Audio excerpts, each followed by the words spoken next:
राजनीति एक ऐसा मंच है जहाँ पर आप लोगों को सटीक जानकारी देना हर किसी प्रवक्ता का, जो भी चैनल को चलाने वाला होता है, उसका अपना एक कर्तव्य भी होता है। मैं थोड़ा चर्चा करूँगा। जैसा कि आपको दोस्तों पता है, इन दिनों देश में कई ऐसी घटनाएं घट रही हैं जो क्षोभ उत्पन्न करने वाली है। चाहे वो कलकत्ता की घटना हो, जहाँ पे एक लेडी डॉक्टर के साथ महिला मुख्यमंत्री होने के बावजूद किस प्रकार के हादसे हुए, वहाँ तो ये बातें आम हो गई हैं। और जहाँ की मुख्यमंत्री इस प्रकार का बयान देती हो कि हमारे यहाँ बांग्लादेशी आए, हम उनका स्वागत करने को तैयार हैं, वो वास्तव में बहुत बड़ा दुर्भाग्य है। अरे, अपना वोट बैंक बढ़ाने के लिए विदेशियों को पनाह देना, ये कहाँ का न्याय है। दूसरी चीज़ ये कि जब आपके अंदर राष्ट्रभक्ति की भावना बची ही नहीं है, आप देश के प्रधानमंत्री के लिए मोदी तेरी कब्र खुदेगी जैसे नारे लगा रहे हो, टुकड़े टुकड़े गैंग बना लिए हो, देश में बांग्लादेश जैसी स्थिति लाने की बात ऐसे नेता कर रहे हैं जो कि जिम्मेदार पदों पर रह चुके हैं। आज आप सत्ता से बेदखल हैं, इस प्रकार की बातें क्या आपको शोभा देती हैं?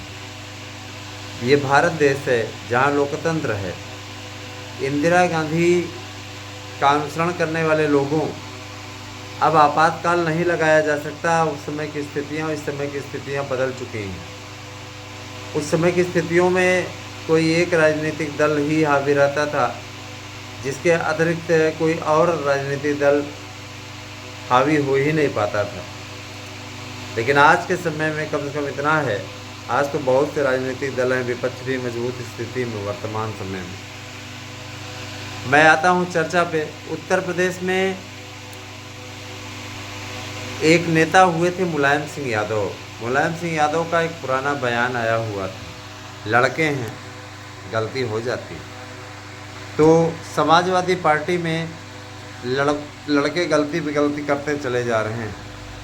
समाजवादी पार्टी में अभी अयोध्या में एक कांड हुआ था, जहाँ पर 12 साल की एक नाबालिग बच्ची के साथ में वहाँ के सपा के वरिष्ठ नेता ने रेप किया था।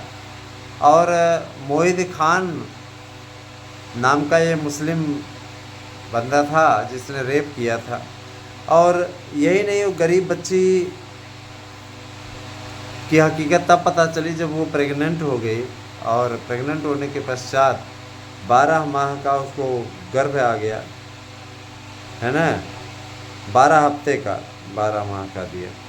तो उसके पश्चात पता चला, जब पीड़ा उसको होने लगी तो माँ बाप उसको हॉस्पिटल लेके गए।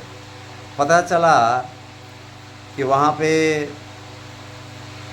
पता चला कि बच्ची गर्भवती, छोटी सी उम्र, खेलने कूदने की उम्र, पढ़ने की उम्र, उस समय उसके साथ इस प्रकार का कांड किया गया। उसने पूरी हकीकत बताई वहाँ पे, किस प्रकार से मोहित खान उसके साथ में किस प्रकार की अभद्रता करता था। और धीरे धीरे उसने उसे इस स्थिति में पहुँचा दिया। साथ ही उसने कहा कि वीडियो भी बनाया है, और बार बार हमें धमकी दे करके अपने साथियों के साथ में रेप करता रहा। समाजवादी पार्टी ने उस नेता पर कार्रवाई करने के स्थान पे साफ तौर पर कह दिया कि फंसाया जा रहा है आरोपी को, और उसका डीएनए टेस्ट होना चाहिए। समाजवादी पार्टी के इस प्रहार पर पूर्व मुख्यमंत्री मायावती ने साफ तौर पर कहा कि समाजवादी पार्टी की सरकार में कितनी बार डीएनए टेस्ट होता था, और अगर डीएनए टेस्ट में भी पाया गया तो सपा क्या करेगी। समाजवादी पार्टी की ओर से कहा गया कार्रवाई की जाए, तो हमें कोई आपत्ति उस पर नहीं होगी।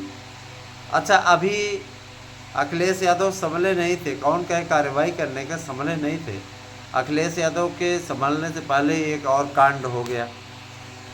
कन्नौज, जो कि समाजवादी पार्टी का गढ़ माना जाता है ना, हालांकि इस गढ़ को भेदने में सुब्रत पाठक ने सफलता पाई थी, पराजित किया था। वहाँ से डिम्पल यादव को पराजित किया था सुब्रत पाठक ने। और निश्चित रूप से फिर क्या हुआ, यहाँ पे नवाब सिंह यादव नाम का एक सपा का वहाँ का ब्लॉक प्रमुख भी रह चुका है, और समाजवादी पार्टी के नेताओं से उसकी बड़ी घनिष्ठता है। उसने एक बच्ची को बुलाया था नौकरी के लिए, और वहाँ पे नौकरी के लिए बुलाया था, और उसके बाद में उसके साथ रेप की कोशिश करने लगा। बच्ची ने तो 112 नंबर पर डायल करके बुलाया चालाकी से पुलिस को, और उसे अरेस्ट करवा दिया।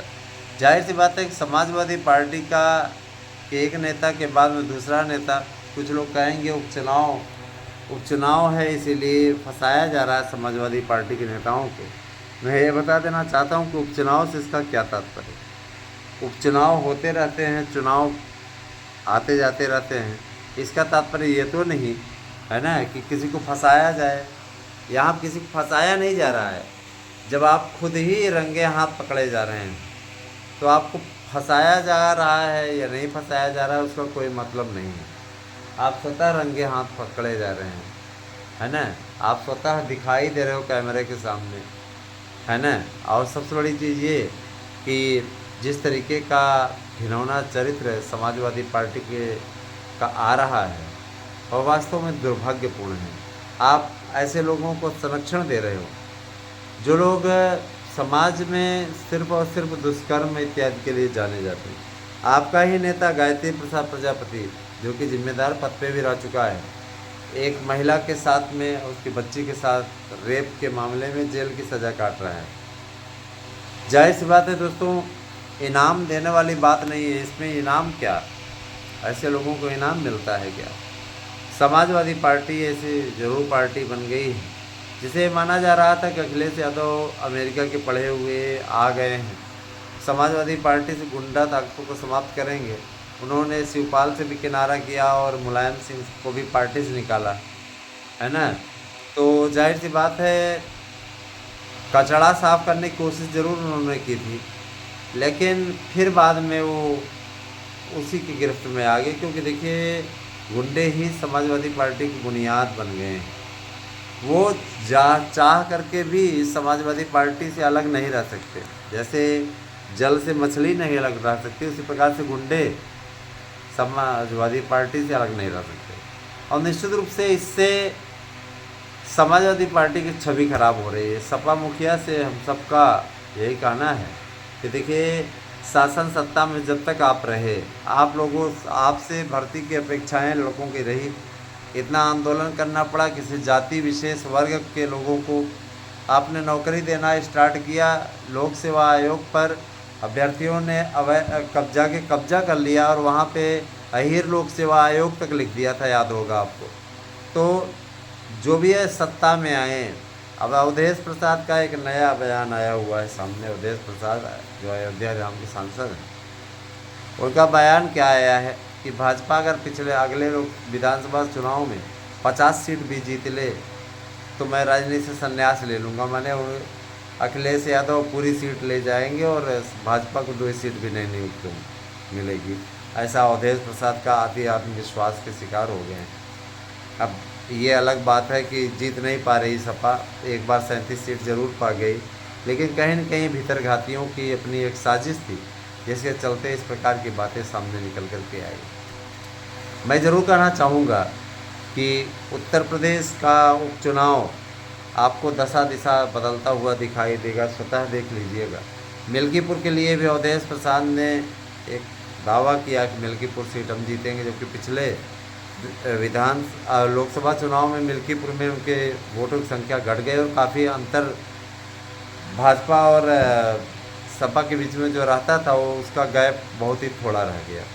जाहिर सी बात है कि विधानसभा के उपचुनाव होंगे तो अवधेश प्रसाद के द्वारा जो काम नहीं कराए गए हैं उस पर भी कार्रवाई तय है।